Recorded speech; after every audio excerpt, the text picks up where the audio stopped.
All right, we'll get started. Welcome, everyone. My name is Preeti. I am the pre-OT, pre-PT advisor here at Professional and Graduate School Advising. We also have, My name's Ava. I am the advisor for pre-medical and pre-dental students here with PGSA. welcome to the MythBusters Workshop. So, Ava and I wanted to give y'all this bonus workshop, kind of just to, I know in undergrad, you hear multiple opinions on things, read online. There might be conflicting advice. So, we kind of just wanted to talk to you guys about 6 myths and give you the truth on it and kind of ease your stress while you're on this journey of applying to professional school. So, before we get started, just wanted to if you haven't done the attendance, could you please scan the barcode? There's also a link in the chat that you can do the attendance. I'll just give you a minute.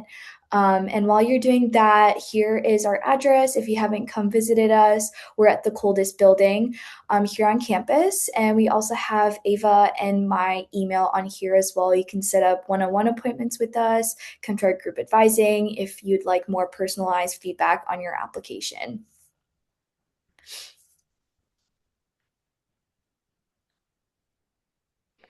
All right, I'm going to continue. If you haven't done the attendance, there's also the link in the chat that you can go back to.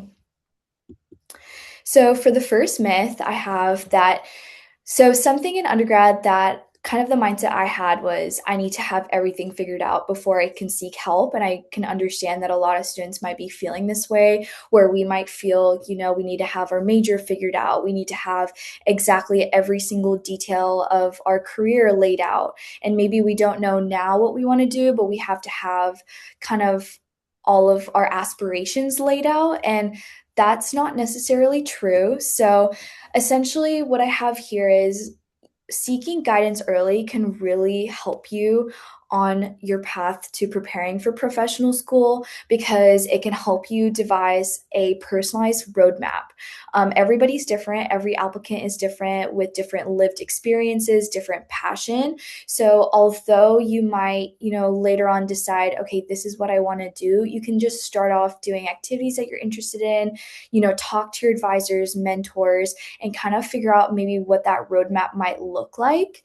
You can also get clarity on prereqs, even if you don't know exactly what you want to do with your career, but you are interested in a specific profession. Those professional programs require prereqs, so you can get started on that, and getting clarity on that can be helpful than waiting to the last minute. Strategizing your activities based on availability. I know a lot of us kind of push a lot of the activities off for resume building, but sometimes you can start early, plan ahead, and along the way, we might have commitments. Like one semester, we might have more classes. Over other semesters, we might have to work a job or volunteer, and we might not be able to put more time towards our prereq or our specific activities for our resume. So, starting early can help you plan for things like that might happen along the way. And then also seeking guidance early, you can get early exposure to resources that we have here at Professional Graduate School of Advising. We have mock interview workshops.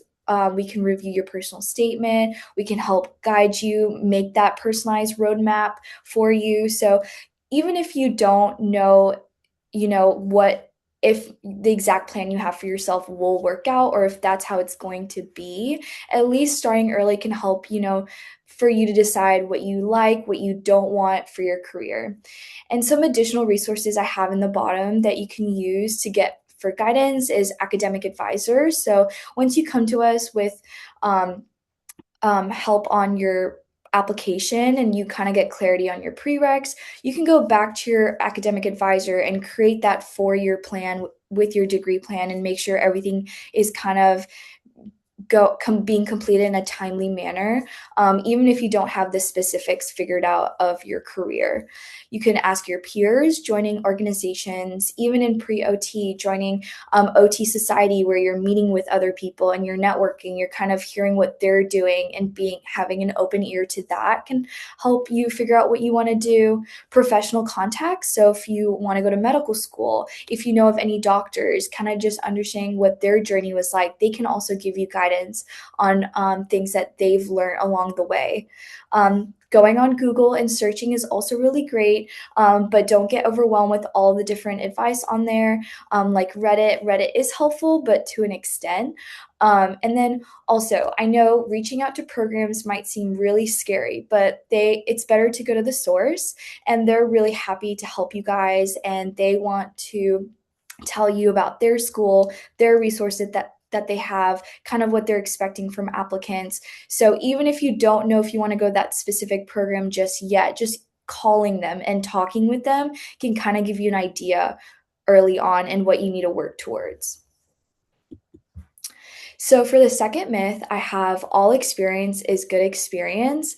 I know in college, starting off maybe freshman year or maybe later on, if you hear your friends are doing an activity, you're like, I need to do that activity. If you go online and you hear about something, you're like, okay, maybe I need to be doing that. And then you sign up for a bunch of experiences and you've overcommitted.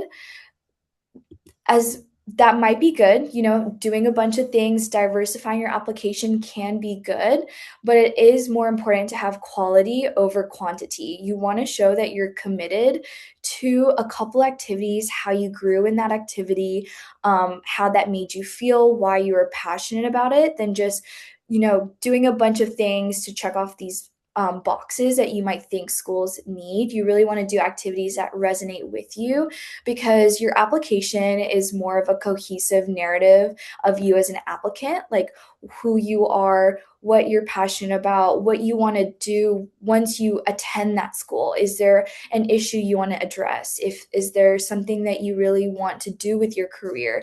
You can really use your application with your activities in that regard. Even if you don't know what you want to do, you can, join programs or organizations that you feel passionate about. And even if it's not directly relevant, like it's not maybe a healthcare organization and you're interested in pre med or you're a pre med student, most skills can be transferable. So, keeping that in mind, I think exploration is okay when it is intentional, because you don't want to overwhelm yourself with a bunch of commitments. Here I have on the right is 7 areas that we have from our what do I need to be working on handout. And again, like I said before, these are just areas you can keep in mind that schools are looking for, but you don't want to strictly be checking them off. You want to be thinking about what it means to you and why you are choosing to spend your time on this activity, because schools can really see that in your application. For the third myth, I have you must be a science major.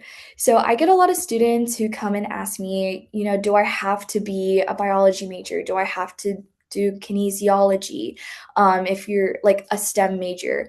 But some of them are interested in being an English major or a history major. You can, for most of the professions, you can choose the major that you want. You just have to make sure that you're getting those prereqs checked off. And if you want to just double check, you can set up an appointment with us and make sure, you're getting those prereqs in with your degree plan. And you would also be coordinating that with your academic advisor. But most of the time, schools really evaluate your competence and in these prereqs. And choosing a major that aligns with your goals is kind of again, another piece of your application that shows you who you are. If you're interested in history for a specific reason, that just shows schools, oh, like this is something that they care about and they're interested in, and gives your application more dimension than just, checking off those boxes. And your major is a great way for that. And like I said before, it can give you valuable experience even to be in a non-science major. So like if you're pre-med and you're a sociology major, maybe you're going to have more perspective on how different populations in the country and what they're facing, what issues are they facing in health and things like that. And that's going to be a different perspective you're going to bring when you go to medical school. So it's not that you have to be a STEM major. If that's what you're passionate about, definitely do it, but don't feel like you have to strictly be within those boundaries. You can explore, just make sure you are coordinating with the academic advisor and meeting with us and making sure you're getting those prereqs in as well. All right, that's it for me. I'm going to pass it on to Ava. All right, for the fourth myth, I need to get into my professional program as soon as possible. A lot of people think that they need to go to medical school, dental school, PA school, whatever it is, as soon as they graduate and they need to rush to get everything in. But that's not necessarily true.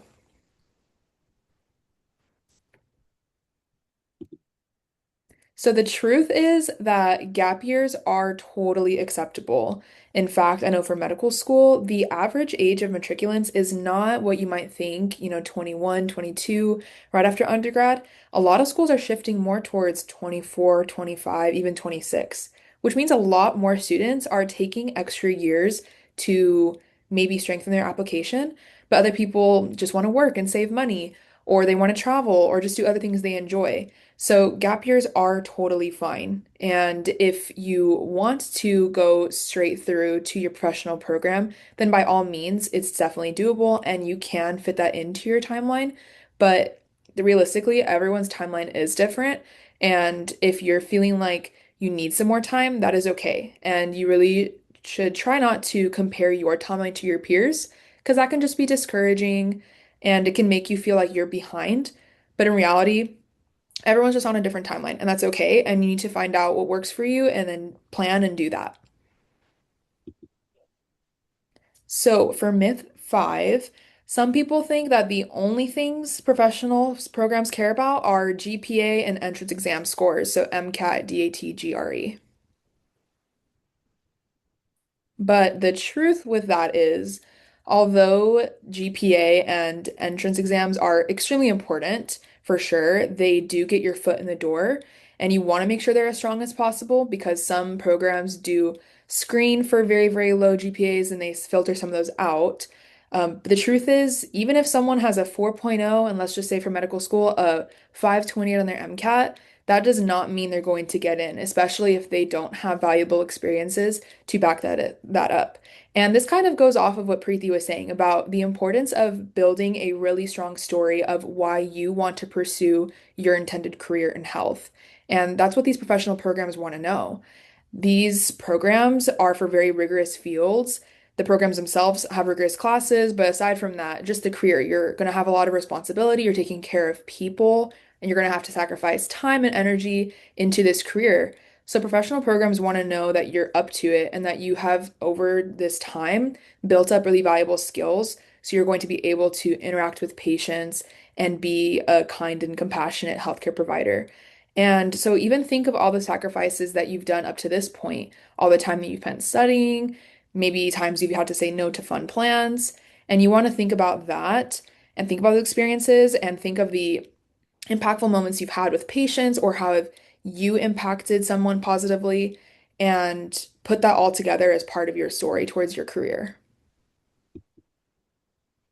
So, for the last myth, it's totally fine to take many of my difficult science prereqs at community college. And that is not true.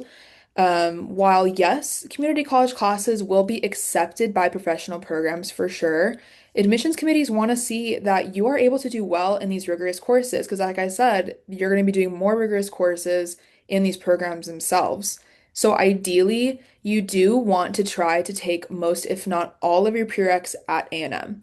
And a lot of people get a little bit scared with classes like physics or OChem. And the reality is, yes, these classes are difficult, but they're not impossible. So I really encourage you guys to take advantage of the resources available to you, visiting your professors, doing office hours to see how to be successful in their courses, going to free SI sessions. If there's tutoring offered for your, especially these science classes, often there is tutoring available through the university. Try to utilize these resources and just know that, if you're taking all these classes at community college, that's just not the greatest look. It's like I said, it's rec accepted, but it's not recommended by schools. Now, if you are in a case where you initially went to community college or you were part of blend team and then you transferred into A&M, that is totally fine. But once you're at A&M, you want to try to take all your prereqs if possible here. All right, so overall, you might still have questions after this, and probably, I mean, everyone always has specific questions towards their own circumstances, and it is really important that you clear up any confusions you have, especially as a pre-health student on this journey, because it can just be confusing. So, Preeti and I and all the other advisors here at PGSA are available to answer your questions, and we have lots of online resources you can access 24/7, which on the next slide I'll get to that. But we do offer one-on-one advising as well as drop-in advising if you ever have any general questions. We have lots of more workshops throughout the year, just like the one we're doing right now. We have lots of handouts on our websites and more. And so this next slide, if you want to scan this QR code, it'll take you directly to our website. And if you want to schedule an appointment with any advisor, you can give a call to the phone number listed under that QR code. And then if you ever have any general questions, you can always send them to our office's email, which is opsa@tamu.edu. Yeah, that's pretty much it from us. If you guys have any questions, we are going to open the floor here. So please feel free to turn on your microphones and shout out any questions if you have any. And if you did not do attendance, please scan that QR code or you can go in the chat and click the link that AJ sent. But if you guys don't have questions, y'all are free to go. So thank you guys so much for joining us. But again, we are totally open to questions if y'all have any.